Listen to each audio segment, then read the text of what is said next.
Selamat siang teman-teman. Perkenalkan, nama lengkap saya Theo Bardus Liri, NIM 2019-520174. Pada kesempatan ini, saya akan menjelaskan materi teknik lalu lintas mulai dari awal pertemuan hingga akhir pertemuan.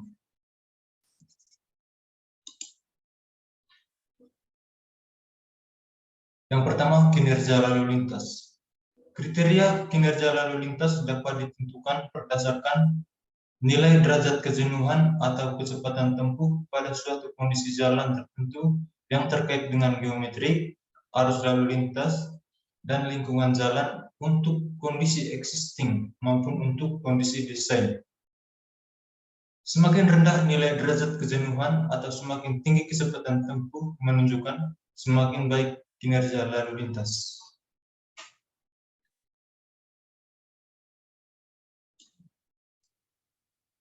Semakin rendah nilai derajat kejenuhan atau semakin tinggi kecepatan tempuh menunjukkan semakin baik kinerja lalu lintas. Tipe jalan perkotaan, jalan 2 lajur atau 2 arah, jalan 4 lajur atau 2 arah terbagi, tak terbagi, atau tanpa median, terbagi dengan median. Jalan 6 lajur 2 arah terbagi, dan jalan 1 arah.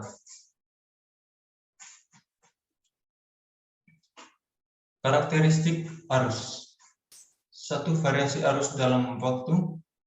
2. Variasi arus lalu lintas bulanan. 3. Variasi arus lalu lintas harian. 4. Variasi arus lalu lintas jaman.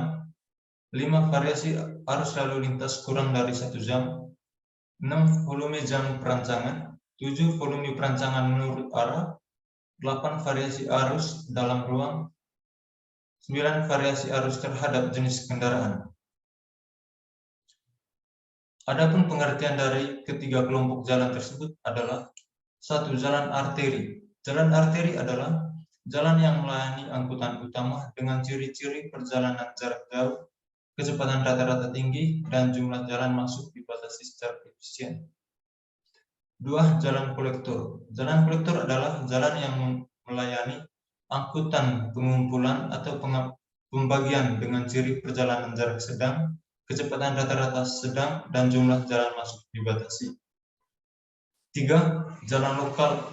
Jalan lokal adalah jalan yang melayani angkutan setempat dengan ciri-ciri perjalanan jarak dekat, kecepatan rata-rata rendah, dan jumlah jalan masuk tidak dibatasi. Kapasitas jalan. Kapasitas jalan merupakan ukuran efektivitas fasilitas lalu lintas untuk mengakomodasi lalu lintas.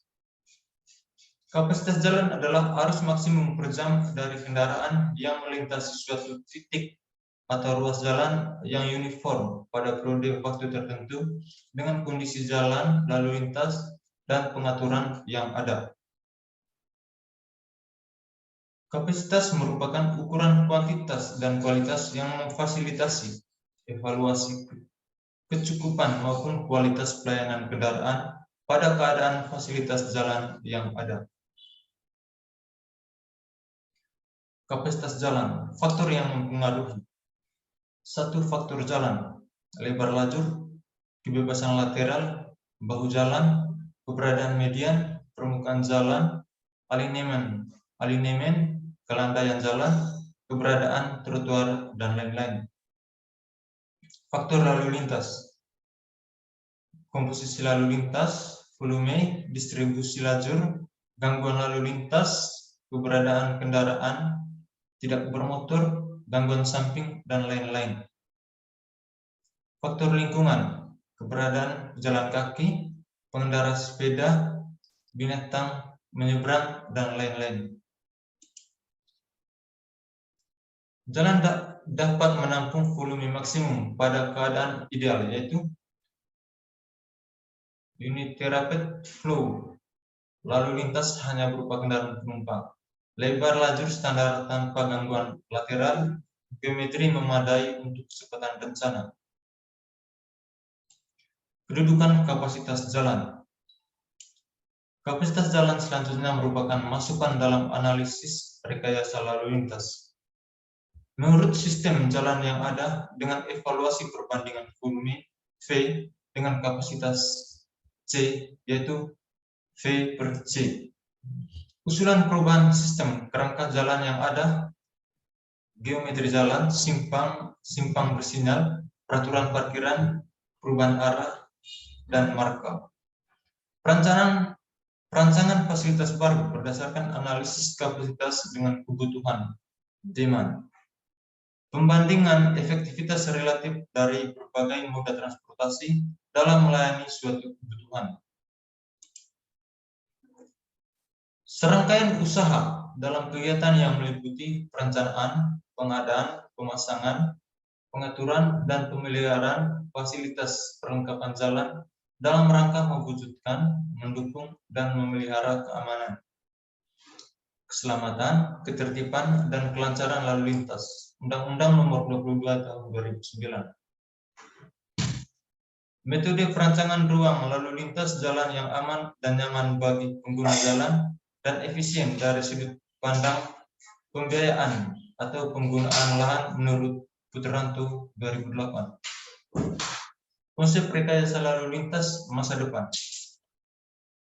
Untuk mendapat hasil yang optimal, traffic engineering harus menentukan langkah-langkahnya dalam penggunaan ketentuan-ketentuan di atas berdasarkan landasan-landasan. A. Menentukan objek yang dilayani. B. Menentukan keuntungan yang akan didapat dan konsekuensi yang harus ditanggung masyarakat. C. Menentukan perjanjian-perjanjian atau kompromi yang akan dipakai untuk pemilihan alternatif. D. Menentukan alternatif mana saja yang harus dipertimbangkan. E. Menentukan perimbangan antara batas pelayanan yang harus dicapai dengan besarnya sumber yang dipakai. F. Menentukan perimbangan antara derajat ketelitian hasil dan tingkat sosial, ekonomi, dan teknologi masyarakat. Studi karakter lalu lintas meliputi 1. Faktor-faktor kendaraan dan manusia. 2. Volume lalu lintas, kecepatan dan kerapatan. 3. Arus lalu lintas, kapasitas jalan dan kerapatan. 4. Pola perjalanan, faktor-faktor pertumbuhan dan asal tujuan lalu lintas. 6. Parkir dan terminal. 7. Pelayanan fasilitas yang memakainya. 8. Analisa kecelakaan lalu lintas. Manual kapasitas jalan Indonesia. Latar belakang. 1. Meningkatnya kemacetan jalan dalam dan luar kota karena bertambahnya volume kendaraan. 2. Terbatasnya sumber daya untuk pembangunan jalan raya. 3. Belum optimalnya pengoperasian fasilitas lalu lintas. 4. Diperlukan sebuah metode efektif untuk perancangan dan perencanaan dengan mempertimbangkan biaya langsung maupun keselamatan dan dampak lingkungan. Karakteristik jalan. 1. Geometrik. 2. Tipe jalan. 3. Lebar jalur lalu lintas. 4. Kerep. 5. Bahu. 6. Median. 7. Alinemen jalan. 8. Komposisi dan pemisahan arah. 10. Pengaturan lalu lintas. 11. Hambatan samping. Tipe-tipe perhitungan. 1. Kecepatan arus bebas. 2. Kapasitas. 3. Derajat kejenuhan. 4. Kecepatan pada kondisi arus sesungguhnya. 5. Arus lalu lintas yang dapat dilewatkan oleh segmen jalan tertentu dengan mempertahankan tingkat kecepatan atau derajat kejenuhan tertentu. Adapun tipe-tipenya yaitu tipe 2/2 UD. Kondisi dasar ideal jalan ini didefinisikan sebagai berikut. 1. Lebar jalur 7 meter. 2. Lebar bahu efektif, paling sedikit 2 meter pada setiap sisi. 3. Tidak ada median. 4. Pemisahan arah 50 berbanding 50. 6. Hambatan samping rendah. 7. Ukuran kota 1 sampai 3. 8. Tipe alinemen datar. Tipe 6/2 UD. 1. Tipe jalan ini meliputi semua jalan dua arah dengan lebar jalur lalu lintas lebih dari 18 meter dan kurang dari 24 meter. Dua kondisi dasar tipe jalan ini didefinisikan sebagai berikut. 1. Lebar lajur 3,5 meter, lebar lajur lalu lintas total 21 meter.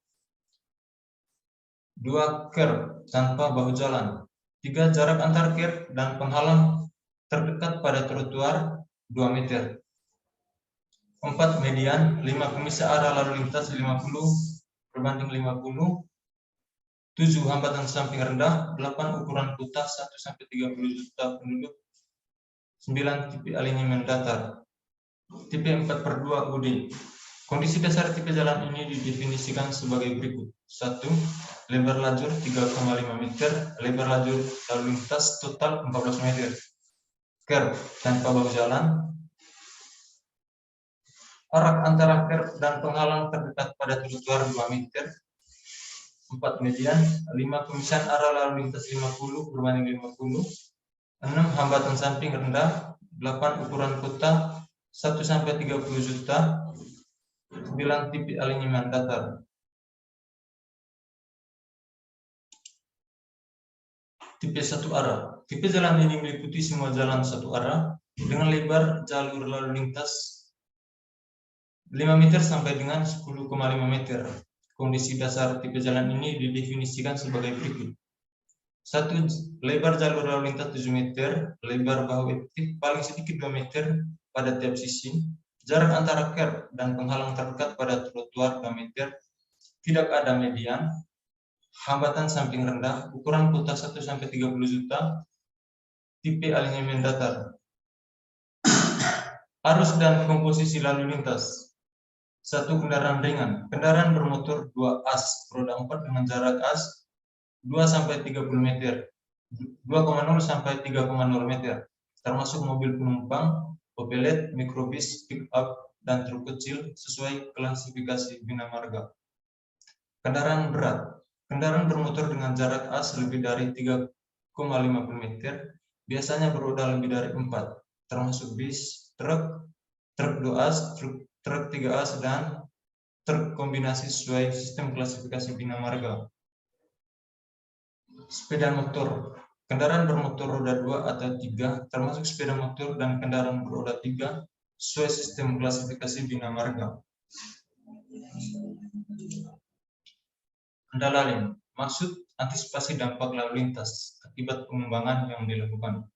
Tujuan. 1. Prediksi dampak lalu lintas. 2. Menyelaraskan tata guna lahan, jumlah dan lokasi akses serta alternatif akses dan lokasi akses serta alternatif akses alat pengawasan dan evaluasi manajemen lalu lintas. Tahap andalain. 1. Pada saat pengujian izin mendirikan bangunan. 2. Dapat mengubah rencana pembangunan yang dilakukan. 3. Masa berlaku dokumen terbatas 2-5 tahun. Manajemen lalu lintas. Manajemen lalu lintas adalah suatu proses pengaturan pasokan atau supply dan kebutuhan demand sistem jalan raya yang ada untuk memenuhi suatu tujuan tertentu tanpa penambahan prasarana baru. Manajemen lalu lintas biasanya diterapkan untuk memecahkan masalah lalu lintas jangka pendek atau yang bersifat sementara. Pengelolaan dan pengendalian arus lalu lintas dengan melakukan optimasi penggunaan prasarana yang ada untuk memberikan kemudahan kepada lalu lintas secara efisien dalam penggunaan ruang jalan serta memperlancar sistem pergerakan. Tujuan manajemen lalu lintas. 1. Mendapatkan tingkat efisiensi dari pergerakan lalu lintas secara menyeluruh dengan tingkat aksesibilitas atau ukuran kenyamanan yang tinggi. 2. Meningkatkan keselamatan dari pengguna.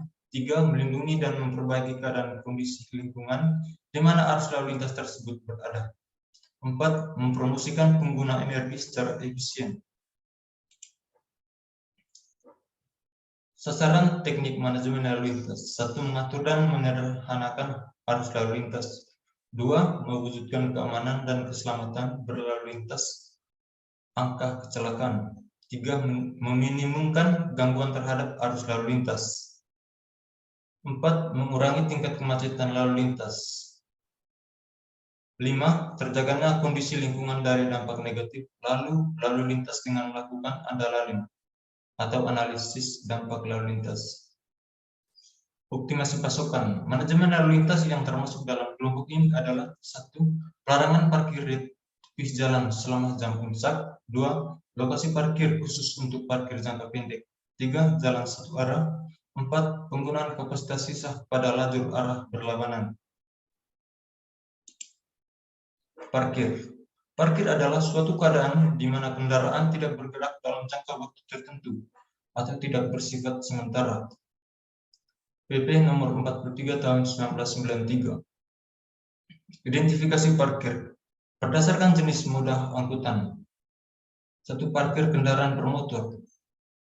Kendaraan roda 2, kendaraan roda 4, atau mobil penumpang. Bus atau truk, parkir kendaraan tidak bermotor atau beca. Berdasarkan lokasi parkir. Parkir di badan jalan, on-street parking, parkir di luar badan jalan, off-street parking. Masalah parkir. Aktivitas suatu pusat kegiatan akan menimbulkan aktivitas parkir kendaraan yang berpotensi menimbulkan masalah antara lain. 1. Bangkitan tidak tertampung oleh fasilitas parkir di luar badan jalan yang tersedia, sehingga meluap ke badan jalan. Luapan parkir di badan jalan akan mengakibatkan gangguan kelancaran arus lalu lintas. 2. Tidak tersedianya fasilitas parkir di luar badan jalan sehingga bangkitan parkir secara otomatis memanfaatkan badan jalan untuk parkir. Penanganan masalah parkir. 1. Pengaturan ruas-ruas jalan yang boleh untuk parkir yang mencakup lokasi pola parkirnya sehingga menghasilkan gangguan terhadap kelancaran arus lalu lintas minimum. 2. Mengoptimalkan pemanfaatan fasilitas parkir yang telah ada. 3. Penyediaan fasilitas parkir di luar badan jalan, khususnya pada kawasan perdagangan, jasa dan perkantoran, serta tempat hiburan atau rekreasi. 4. Penambahan item persyaratan dalam pengusulan IMB mengenai penyediaan fasilitas parkir minimum. Jalan keselamatan. Kecelakaan lalu lintas adalah kejadian di mana sebuah kendaraan bermotor tabrakan dengan benda lain atau terguling dan menyebabkan kerusakan. Kecelakaan ini dapat mengakibatkan kerusakan, luka, atau kematian manusia atau binatang. 3 faktor utama penyebab adalah faktor manusia, kendaraan, dan jalan. Kombinasi ketiga faktor itu bisa saja terjadi atau diantaranya 2 faktor, dan juga masih ada faktor lingkungan.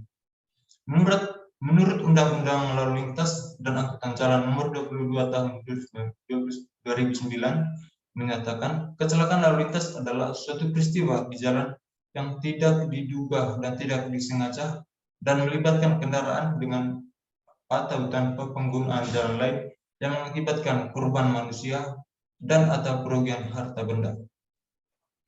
Baik teman-teman, itu saja materi dari awal pertemuan hingga akhir pertemuan yang bisa saya jelaskan. Semoga materi ini dapat bermanfaat bagi teman-teman semua. Terima kasih.